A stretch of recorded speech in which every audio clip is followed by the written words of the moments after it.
O Emo, quando tinha 7 anos, falou: pai, eu quero experimentar um kart, eu quero experimentar um kart.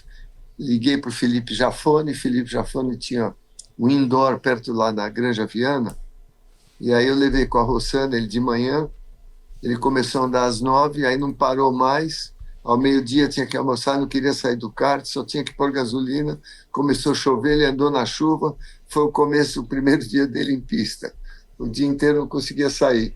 E aí é a história, né? Aí começamos a correr no Brasil de kart, aí mudamos para os Estados Unidos, ele corria lá em Homestead, nós fizemos, corremos, eu vou dizer, nas Américas, né? A gente corria muito nos Estados Unidos e Canadá, corremos também no Peru, na Colômbia, no Equador, e no Brasil ele corria também, então, na América Latina. E aí resolvemos correr de kart aqui na Europa, que é muito mais competitivo. Aqui na Itália a gente fala que é o kart mais competitivo do mundo, viemos aqui para a Itália.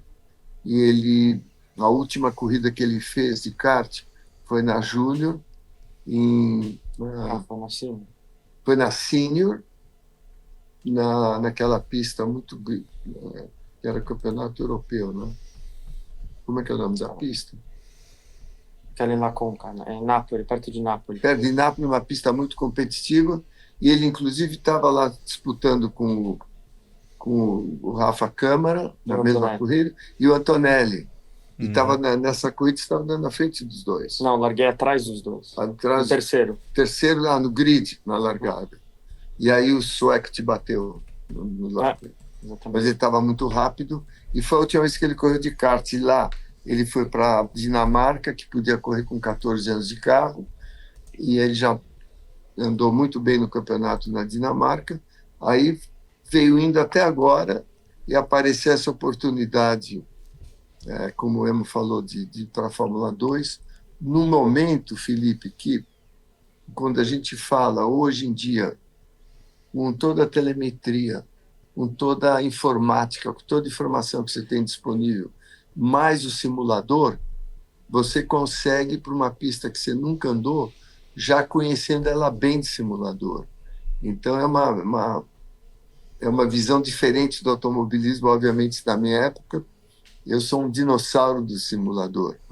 E eles estão o tempo todo no simulador. Então, você consegue, hoje,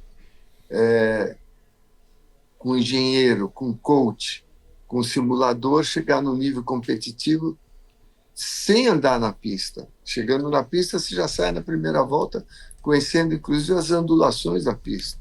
Uhum. É impressionante. Aí o Emo pode explicar isso. Não, o trabalho de simulador é como todo mundo está fazendo hoje em dia. Você precisa disso, né? Antes de um fim de semana de corrida, para se preparar. Porque hoje em dia, como você falou também, na Fórmula 2, você não tem muito tempo de treino e de classificação. Então, você tem que estar pronto antes de chegar para o treino. Então, quando você sai para a primeira volta no treino, você tem que estar mais ou menos no limite já, muito rápido, em poucas voltas, no limite. Emo, você citou aí que você enfrentou alguns desses pilotos, né, como o próprio André Kimi Antonelli, o Rafa Câmara. Como é que foi enfrentar essa turma que está crescendo agora? Né? Quem que você destacaria? Quem que você realmente ficou impressionado? Qual deles você aí chegou a dar um tempo ali, a dar um toco, né? Especialmente... o Lindblad, né? O Arvin Lindblad também, que pode ser também um piloto da Red Bull no ano que vem, né? Como que foi correr com essa turma toda, especialmente também pegando o brasileiro, né? O Rafa Câmara e o André Kimi Antonelli, que está na Fórmula 1 agora? Não, eles eram uma geração à minha frente, eles são um ano mais velho do que eu acho que o Rafa um pouco mais. Uhum. E eu era sempre o mais jovem. Meu pai, a gente sempre entrava na categoria mais jovem possível para poder aprender com as pessoas mais velhas, né? Com mais experiência também. Por isso até a Fórmula 4 dinamarquesa, né, Emo? Que permitia alguém da sua idade correr na época. Sim, exatamente, por isso. E então, eu corri... É que eu não corri muito com o Antonelli, eu também não corri muito com o Rafa, porque ele sempre estava uma categoria na minha frente. Entendeu? E a única vez que eu dei esse pulo para a categoria sênior, eu corri só 2 vezes só nela. 2 corridas. Uhum. E essas 2 corridas, a primeira delas, ou foi minha última, eu larguei atrás deles. Então, mas eles são pilotos excelentes, muito talentosos. Boa. E as motos, Emo? Você não pensou em se aventurar no mundo das motos, não? Nunca, nunca. Ô Emerson, Eu acho uma coisa muito louca. Eu não consigo. o Fausto Macieira me pediu pra te perguntar se você tem a sua butaco de coleção ainda. Como é que tá a sua coleção de motos e a sua relação com as motos hoje em dia, Emerson? Não, até ontem nós estávamos assistindo o Grande Prêmio lá na Red Bull Ring, né? Impressionante. O Marc Marquez de volta, muito competitiva, bacana dele de volta, depois desse down que aconteceu na carreira dele, e mentalmente está muito bem preparado esse ano. É legal, é impressionante assistir a MotoGP, e eu acho que para nós é sempre um espetáculo a moto, mas a cabeça de um piloto, né? Hoje em dia, então, você tem tanta gente querendo chegar à Fórmula 1 no mundo todo. É uma coisa que o Brasil acho que ainda não entendeu direito. Por exemplo, qualquer categoria que você vai hoje, desde o kart até a Fórmula 1, você tem tantos pais de pilotos querendo o sonho de ter o filho na Fórmula 1. Então, é uma disputa, uma concorrência tão acirrada, que é impressionante. Esse dia que o Emo testou o Fórmula 3 em Jerez, ele era muito jovem ainda, faz quase 3 anos, né, que você testou. E eu entrava numa garagem lá, fui conhecer todas as equipes de Fórmula 3, aí os donos falavam, deixa eu te apresentar aqui o bilionário de Hong Kong, o filho dele está correndo comigo, deixa eu te apresentar o milionário do Texas.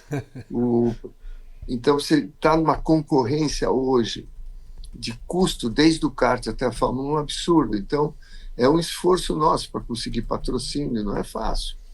Então, no começo, já passamos por grandes dificuldades do Emo não ter conseguido, desde o kart, ter uma equipe top. Às vezes a gente conseguia, por exemplo, a melhor equipe que tinha na época, né, uma das melhores que tinha de kart aqui na Europa, do inglês Rick Flynn, que o Lando Norris corria direto. Eu consegui fazer uma corrida com o Emo, com ela. Só uma? Uma corrida para ele aprender com os ingleses, que, na minha opinião, é a melhor equipe de kart que tem na Europa. Chama Rick Flynn Racing. Então, todas essas dificuldades a gente está vencendo. Nós estamos aqui na batalha, mas com muita fé. O Emo também é uma pessoa de fé total, como eu tenho também, a confiança e fé que Deus está nos levando para o caminho certo. A gente sabe que Deus nos ama e nós estamos aqui junto com Deus, seguindo o caminho que Ele está nos dando. E essas oportunidades, essas portas que eu sempre falo, as portas que Deus abre, ninguém fecha. As portas que Deus fecha, ninguém abre.